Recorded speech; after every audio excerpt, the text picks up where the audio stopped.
Mardi, elle a la merci aux élèves de la télévision, la pour la téléphone, la journal, pour la protocole, la journal, pour le week-end, et la palais impérial, il y a Tokyo, il y a une cérémonie historique, où ils ont organisé l'empereur Naru, Itope, impératrice Masako, Bola, na détail, longo, na héritier, Mapine. Vendredi 22 août 2025, palais impérial ya Tokyo na Japon et yambaki cérémonie moko historique ezalaki organisée et pas ya empereur Naruhito pe impératrice Masako. Événement oyo ezalaki réservé na ba dignitaires oyo bazalaki invité pe markaki clôture ya makasi ya 9e conférence internationale ya Tokyo pona oyo etali développement ya Afrique du cadre 9. Ba chef d'état pe ba gouvernement africain ba bengamaki na ba couple empereur ye moko a participaki na rituel oyo ezali kotalisa respect ya makasi pe honneur oyo epesami epai ya Japon na ba partenaires africains. Parmi les invités, tout le monde couple royal, il y a Eswatini, couple présidentiel sénégalais, couple présidentiel burundais, le premier ministre de la République démocratique du Congo, Judith Suminwa Tuluka, et Longona Molonga Ninaye, chef du gouvernement, a représenté le chef de l'État, Félix Antoine Tshisekedi Tshilombo. Tikad 9 et Salimaki Kobanda le 20 kino le 22 août 2025, na Yokohama, Ezalaki na thème principal, co-créer des solutions innovantes avec l'Afrique. Conférence oyo ezalaki co-organisée et pas ya Japon, Union africaine, ba Nations Unies et Banque mondiale. Ba visa ki mingi ko renforcer ba partenariat économique, sociaux et sécuritaire entre Japon et Afrique. Ba discussion et les cas ki mingi na ba thématique locale la croissance économique durable via investissement privé et zones économiques spéciales, intégration régionale et renforcement, il y a zone, il y a libre-échange continental africaine, formation à la gène, à la technologie émergente, et intelligence artificielle, et longo na kimia pe stabilité, na accent moko na prévention à la conflit, et réforme et à conseil à sécurité à la Nations Unies. Premier ministre Judith Suminwa Tuluka a profité qui n'a TUCAD 9 pour accélérer la priorité, il y a RDC, na ba garantie, il y a financement pour un projet d'infrastructure routière énergétique dans le cadre. Il y a partenariat pour les infrastructures, il y a qualité et accord qui formé dans les milliers de jeunes congolais dans les métiers numériques, il y a intelligence artificielle, dans il y a programme All and Data Science Human Resource Development. Boyenangambo Mosusu RDC a co-bénéficié appui financier à 50 millions de dollars. Nanzela ya Alliance Gavi pour renforcer chaîne ya vaccination pour lutter contre la pandémie. Japon a s'engagé pour soutenir mise en place ya plateforme africaine na gestion responsable ya mine pe kotombola exploitation minière pe ya transparence moko durable. Annonce oyo esalemaki na gouvernement et pa ya ministre japonais ya économie et pa ya homologue na RDC oyo accompagnaki premier ministre na Japon. Retrait oyo ezali ko permettre mingi coopération économique ezala bongo limité te na ba montant moko ya mike na titre ya aide ya développement kasi ba porte ko fungwa ba entreprise ya Japon ba ko participer na ba projet minene lokola projet ya Inga pe ba projet mosusu oyo ezali ko salema. Oui, nouvelle position ya RDC ezali signal économique moko ya makasi grâce na ba effort oyo mboka ezali kosala pona effacement ya dette pe amélioration ya ba conditions macroéconomiques et pa ya gouvernement. Cérémonie oyo ezalaki ritualisée na ba principe ya harmonie pe respect na sérénité. Bosimba TUCAD 9 et Silaki na déclaration ya Yokohama et engagé Japon pour na kotombola l'investissement en Afrique na hauteur ya 5,5 milliards de dollars américains. Boyena mécanisme EPSA mingi penza pour na RDC yango elakisi ba opportunité ya kokola na ba domaine ya énergie renouvelable, agro-industrie pe ya transformation numérique. Participation active, il y a Premier ministre Judith Suminwa Tuluka et positionné RDC lokola acteur central dans le nouveau chapitre de la coopération Afrique-Japon. Tobeta bongo masolo suspono ke ba sali na nzambe o ya dynamique 5 ECC pe ba confession religieuse mususu ba uti ko bimisa feuille de route na bango pour la dialogue inclusif pe ba sengi na chef de l'état lokola garant de la nation a la décision na délai ya malamu pour na ko lancer officiellement dialogue national. Tobeta bongo masolo suspono ko sabino ke una na seni malgré seni a salaki bongo calendrier pour na élection ya babourgmestre maire de la ville pe misusu kasi ti sikoyo incertitude eza makasi pour na élection oyo ndenge rédaction ya info lingala meko réflexion pour la bino na nzela ya héritier mapile mikolo euti koleka commission électorale nationale indépendante seni na mokuse na bokambemi ya président na yango Denis Kadima Kazadi babimisaki calendrier électoral mpo na baélection ya bamaire ya baville baélection ya babourgmestre elongo na baadjoint na bango mpe bongo na bongo nzokande nouvelle oyo seni apesaki esepelisaki bato ebele batalaki ke baélection oyo depuis RDC abanda bacycle na ya baélection ezali kosalema te depuis 2006 eloko moko ya malonga ezali kosalema te babourgmestre bamaire ya ville mpe bongo na bongo bazalaka kaka nome nzokande esengelaki baélection eyeba na kosalema calendrier oyo ya seni ebimaki bato ebele bakomaki na elikia kasi lelo incertitude ekomi makasi malgré calendrier ebimaki eloko moko ezali kosalema te eloko moko ezali respecté te depuis ya bacandidature esalemi te commission électorale nationale indépendante azali kobeta mbela alobi azwi nanu financement ya gouvernement te incertitude oyo etomboli lisusu mongongo ya baconseiller municipaux oyo bazali kotala ke babourgmestre bazali kodirige bacommune ebele awa na ville ya Kinshasa pe bisika mosusu na République démocratique du Congo bango te mutu bavota bango ekozala boni bayeba na korendre bacompte epai na bango cohabitation ezali vraiment difficile nzokande na conseil des ministres moko elekaki chef de l'état Félix Antoine Tshisekedi Tshilombo alobelaka likambo ya financement ya baélection oyo boye bato ebele bazali kokamwa boni gouvernement azali koumela kobimisa misolo mpona kopermettre seni a organiser baélection oyo ekozala étape moko importante parce que développement ya mboka esengeli ebanda na base boye soki kotika babourgmestre bayeba na kosala mosala ndenge bazali kosala bamaire ya ville bango pe bazali kosala kaka na ndenge na bango pamba te bazala élu te tokosenga na gouvernement asala makasi mpona kodébloke mbongo enfin kopermettre seni a organiser baélection oyo pamba te calendrier esi ebimaki. Secrétaire exécutif provincial ya Union Congolaise ville ya Kinshasa Brège Engali Obama ye aza kokoba se kokoba na koimplanter bisika nyonso oyo azali iko surtout na système na ye mardi malongi héritier mapine Fabrice Lundombi bamembre ya Union Congolaise ville ya Kinshasa mingi penza base ya secrétaire exécutif provincial ya ville ya Kinshasa Brège Engali Obama oyo bazwami mingi na commune ya Lemba bayaki lisusu weekend eleki bazwaki résidence na ye daso pona kosepela na ndenge chef de l'état Félix Antoine Tshisekedi Tshilombo a renouvelé confiance epai ya vice premier ministre et ministre économie nationale professeur Dr Daniel Mukoko Samba oyo azali président to autorité morale ya parti na bango Union Congolaise iko loyimbo na monoko mabina batalisaki vraiment esengo na bango pamba te balobi mosala oyo professeur Dr Daniel Mukoko Samba azali kosala na gouvernement azali kostabiliser de plus en plus économie ya mboka na biso ezali eloko moko bakoki kotika yango bongo te na tina wana bayaki lisusu kotalisa esengo na bango ndenge kaka bino moko bozali komona bilili topesi matondo mingi pa ya mokonzi ya mboka oyo a renouvelé lisusu confiance na ye epai ya notre autorité morale le professeur Dr Daniel Mukoko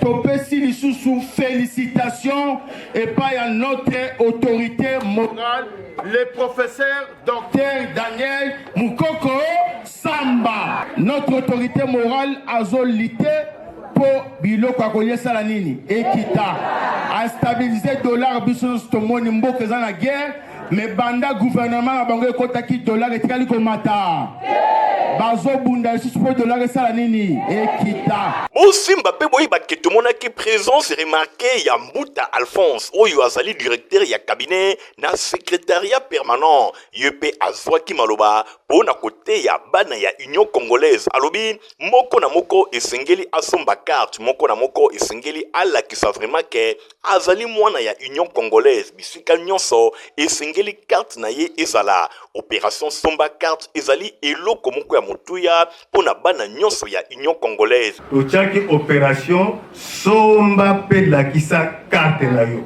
Bosimba pe boye bakemilulu oyo ezalaki vraiment riche en couleur. Bazwaki pe don moko ya kafu ya bafle moko ya munene pe ba écharpe elongo na biloko ya ndenge na ndenge ezali don ya conseiller Tite apesi pona ba membre nyonso ya UCO ya ville ya Kinshasa basalaka ba réunion na ndenge ya malamu pe visibilité ya parti ezalaka na ndenge moko ya kosakana te. Ni don ya bafle mutasali biso yango ezali conseiller Tite azali na cabinet ya vice premier ministre ya économie alobi tozo sala ka ba réunion lokola bato bazozala ebele apesi biso bafle oyo po bafle oyo soki tozoloba ta mutu aza kuna ayoka tokosenga epai ya nzambe asala nini nyonso elikaki vraiment kitoko. Résidence ya Bridge Engali Obama secrétaire exécutif provincial ya UCOVille ya Kinshasa eyindaki na ndenge ya kosakana te. Kolia komela ezalaki vraiment au rendez-vous. Ambiance ya fête ezalaki total pona kotalisa esengo ya bana UCOVille ya Kinshasa. Président national na bango Professeur Daniel Mukoko Samba azali reconduit pe bazangaki te na occasion ko remercier chef de l'État Félix Antoine Tshisekedi Tshilombo oyo azali kokoba kopesa confiance na président national na bango Professeur Dr Daniel Mukoko Samba. La religion moi que communauté famille chrétienne va fêter qui week-end et qui 50 ans il y a mariage il y a couple Botolo pe 70 ans d'âge il y a maman Valentine Botolo nous c'est le canal qui toko na place échangère on a limité na thème témoin d'une histoire. Christian Kengebe n'y pas détail.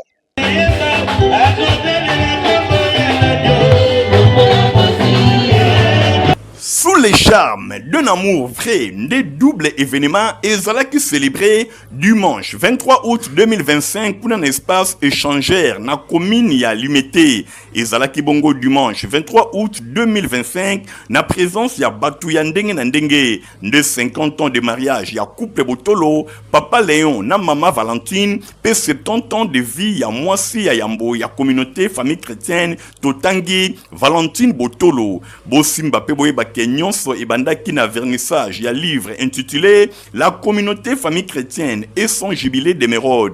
Bref parcours avec les fondateurs et sa vision oyo ekomami na frère Godefroy Manzala Mango. Bona kozwana maloba auteur atalisaki motivation pour na rédiger livre oyo na kolandela kamisala malamu ya fondateur pe visionnaire ya communauté famille chrétienne na tour na yepe le grand esprit Léon Botolo Magoza ye alobaki azali honoré na kosala vernissage ya livre oyo pambate événement oyo ezali étape moko importante na vie ya communauté famille chrétienne en général pe ya auteur ya livre frère Godefroy Manzala Mango en particulier na sima balekaki directement na vernissage ensemble na molonga linaye pe vente aux enchères et salemaki kitoko pambate bato nyonso batalisi intérêt na bango na kozwa livre oyo na micro ya Info Lingala journal ya peuple boyoka conseil ya le grand esprit papa Léon Botolo Magoza ndenge alobi 50 ans liboso ya li grâce à Nzambe pom to koyepe ko kufa avant to ko kabwana mais bolingo Nzambe garder biso ensemble libala za mibeko nango fuko eba ko tosa mibeko wana na miso Nzambe pe kozala na humilité na pardon pe na kata dialogue. Amen. Et bongo na makambu ya boye batu bazanga ko se manifester luvunu pambate ba délégation ya ndenge na ndenge balekaki pona ko féliciter couple Botolo pona jubilé d'or ya mariage na bango pe 70 ans ya vie ya mama Valentine Botolo talaka ka fête tobinate couple Botolo tika Nzambe akoba na bino. Info Lingala mobimba va souhaiter joyeux anniversaire na mama ya yambo ya communauté famille chrétienne mama Valentine Botolo.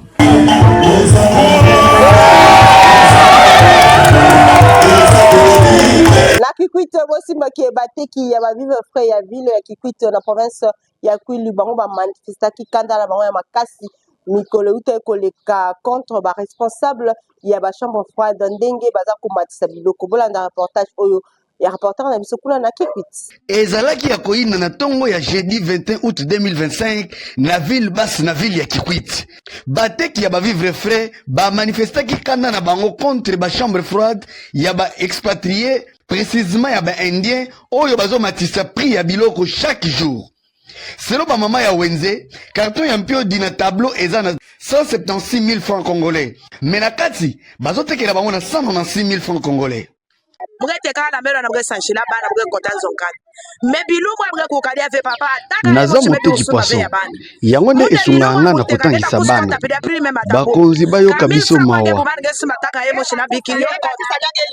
pila kudi ya kelve papa mube suka pardon bafumi ya bwana ebe wila betu bafefu mawa be wila betu mawa papa bakonzi bayoka biso mawa tala miniti oyo nazozonga na karton ya pamba nayebi te bana bakolia nini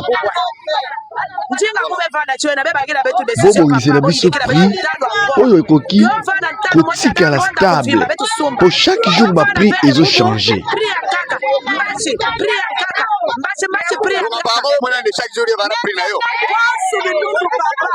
Mundele metu la susu na sai 30 000. Mundele azoteka carton ya soso na 130 000 Bon jimi ya fwangi ngeka kwa ya na wapi sa mngenyiga mundele ya iba enje na ba chino tafu abeto na Congo yo na bete tande bon kiti sa prime merde na bimu bagela solution na ba mindele ba katila ba priya ba fatia bretul botatinda la mena po ya kala Kinshasa direction na bango na Kinshasa bazotinda biloko na baprime mosusu kasi awa mundele oyo azomatisa biloko chaque jour epuis baprix yango ezalaka stable te.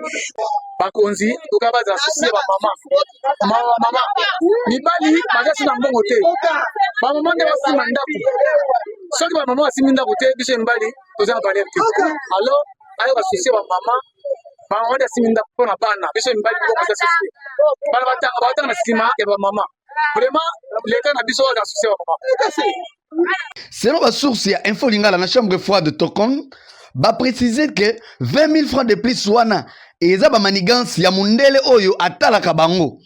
Yango tozotuna baja ya service ya économie na ville ya Kikwit. Musala na bino nini? Po biloko ya boye eza kitoko te.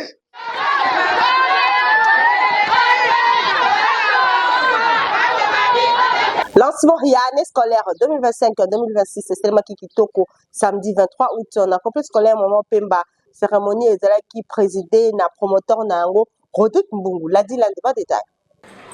Lancement ya année scolaire 2025-2026 et Salemaki Kitoko na complexe scolaire Mama Pemba 1 école ya fondation Nerombungu et pa wapi réunion moko ya kafu ezalaki organisé pe ezalaki présidé et pa ya promoteur Rodrigue Mbungu nyonso e bandaki na prière ndenge kaka na complexe scolaire Mama Pemba ezalaka lokola momesano nzambende azali force na bango nyonso elekaki kitoko bongo na sima ezalaki bongo cordon nidol azwaki maloba pona kotalisa bato eloko nini esengeli basala pe atalisaki bango personnalité ya honorable Nerombungu mosala kitoko ye azali kosala pona oyo etali encadrement ya bana na kotiaka ba école oyo ezali kopesa formation ya kitoko pe ya qualité epai ya bana nyonso elekaki vraiment kitoko ba directive ba orientation nyonso ezwami enfin que année scolaire 2025-2026 ezala vraiment na succès makasi ndenge kaka complexe scolaire Mama Pemba ezalaka boye rentrée scolaire ezali bongo prévu le 1er septembre ezali koya qui veut aller loin ménage sans monture ndenge balobaka na lopoto complexe scolaire Mama Pemba bazali komilengela na ndenge ya kosakana te na suka ya réunion boyoka promoteur Rodrigue Mbungu ndenge alansaki année scolaire 2025-2026. Les autres devant nos financiers qui représentés par Papa Kitsisa, devant les enseignants, au nom de son excellence, le Fumwa Bangamoyo, double brassard, triple brassard, M. Mbongo Nero, notre visionnaire, nous lançons officiellement et solennellement l'ouverture de l'année scolaire 2025-2026. Nangambu ya enseignant bango pe batalisaki résumé ya réunion oyo euti kosalema y compris humanité en tout cas ya wazalaki na biso réussite vraiment zalaki vraiment totale et dans la deuxième position le coordonnateur principal, Papa Nidol, à l'obéli biso et à préparer vraiment moral na biso pour l'année où il a beaucoup parlé de son excellence na lolengene lokola mutu, na lolengene lokola politicien et na lolengene kolingela kozalela.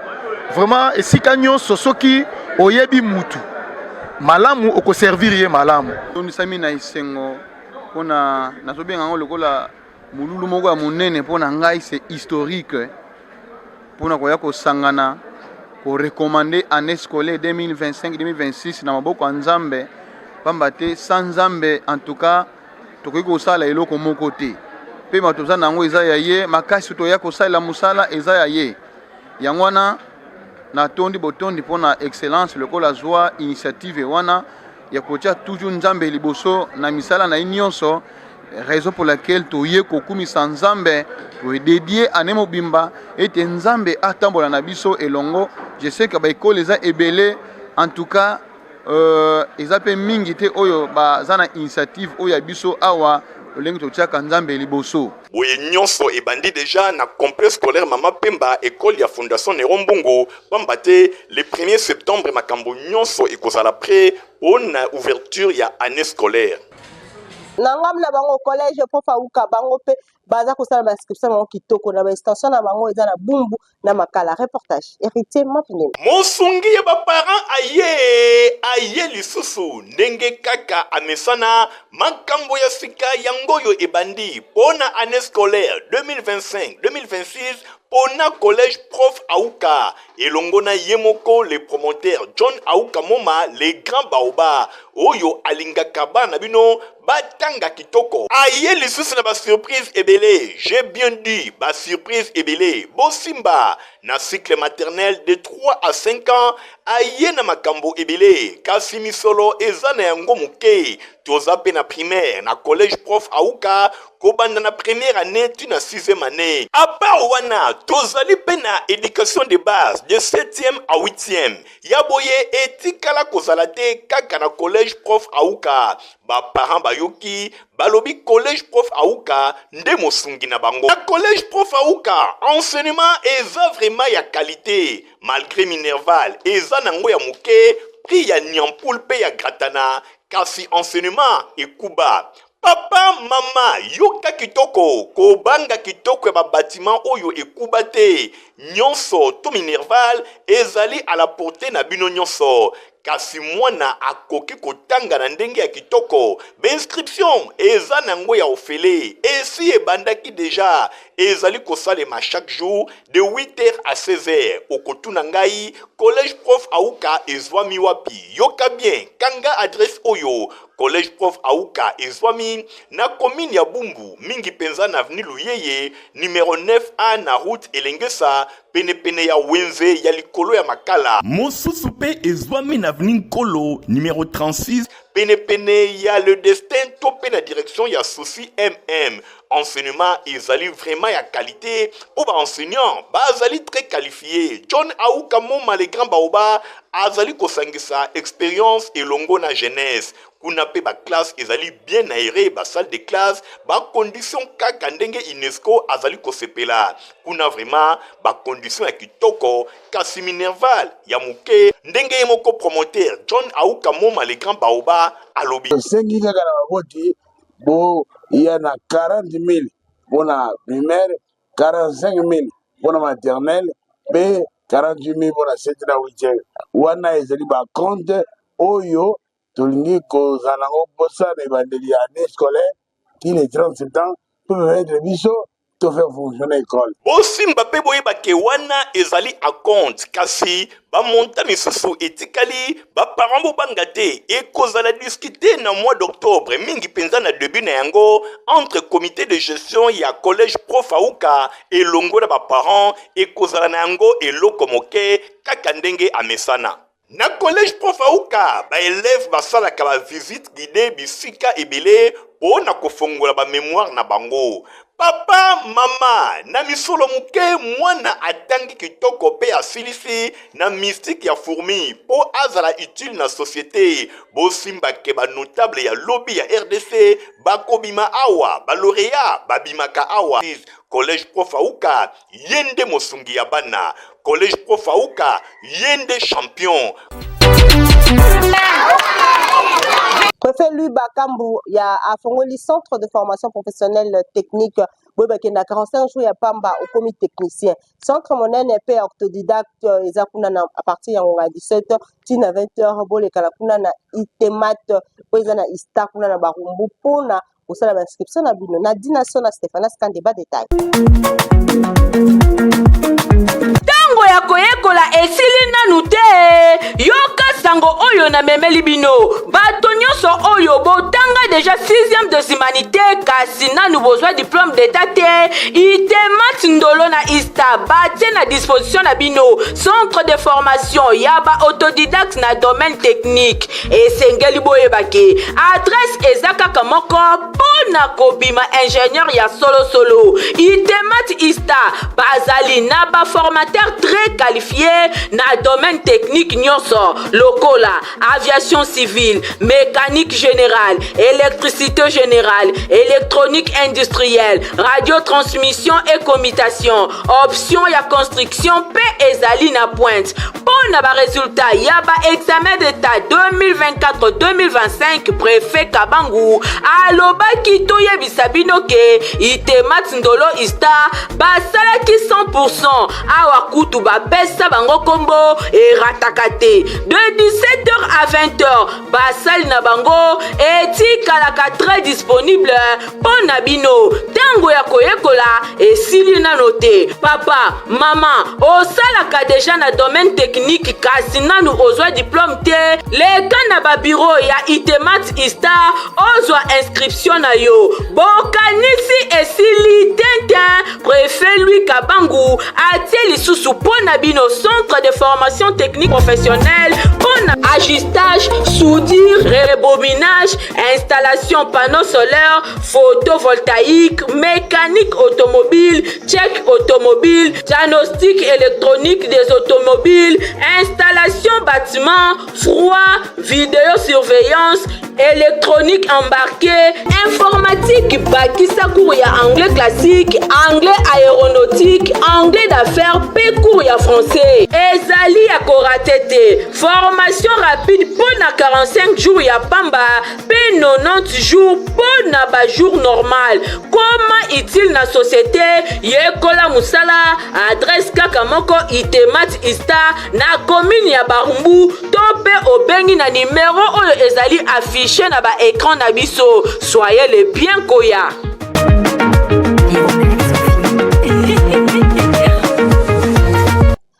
Poto molonga pour la bana mineza potiva pe mukolo ko komela yango pesa ka santé ya kitoko. Protivap encore et toujours. Oyo mama bituna tuna ayeba kateti lero apesa mwana ye bire. Ebe na santé kitoko boye. Olesaka ye nini? Aliaka Protivap. Soka ba mama nyonso batimbe ya Protivap poto kitoko pona ba bébé pro. Mama soma ye. Mwana na ngai depuis abanda kolia akoli boye. Aliaka kaka Protivap. Protivap. Protéine, vitamine, énergie. Azama yele na classe abelaka te alembaka te. Ba maman, félicitations na bokoneri bana. Protivap, facile à digérer et nourrissant. Ezana, protéines, vitamines et énergie. Hey, bébé na yo kitoko ninyo esakaye. Ba ba ingakango, santé kitoko nzoto makasi. Matemi disa, mama letsa mwana. Sukana mbimbi, oye sukana mbimbi. Protivap, pro bébé pro. Produit par Chris SARL. Bolanda provision climatique ya mois ya septembre pe octobre ndenge ekozala. Mbote na bino nyonso pe boye bulamu na prévision climatique saisonnière pour na mois ya septembre pe octobre 2025. Évolution ya climat na période oyo etalisike ba précipitation excédentaire, c'est-à-dire ba mvula ya makasi ezali annoncé na partie nord-est ya République démocratique du Congo. Mingi penza na bamboka lokola Wacha, Bunia, Butembo, Kisangani, Buta, pe ville ya Goma. Natina wana na majeure partie ya République démocratique du Congo, bamvula ekozala pene ya normal. C'est-à-dire na partie sud ya République démocratique du Congo, bamvula ekozala vraiment faible.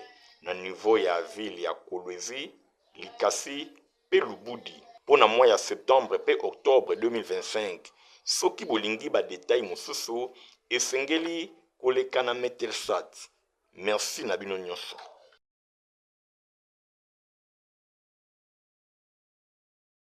Nous avons communiqué écologique pour la lecture.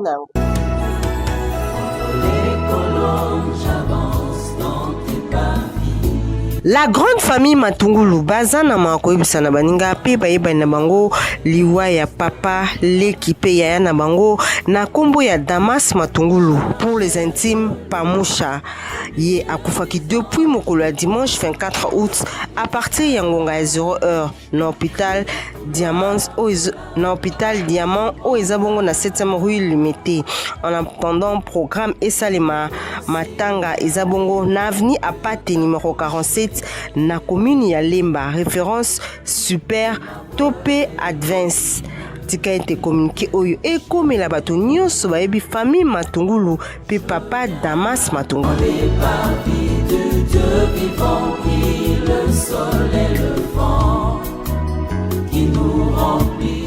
Vous avez kebele pour na kola na info ninga la journée après pour la plus que c'est peut-être ça merci na Igor Ntingi Matomi na zaki na sima ya caméra concours rédactionnel ya grâce pour baluzo le pomni Joma Basi héritier Mapinde Mingulungu à superviseur qui journal au montage cinéma qui par Christian Kangebeni ngala bino pour ça rendez-vous Nicolas Zalikoya au revoir.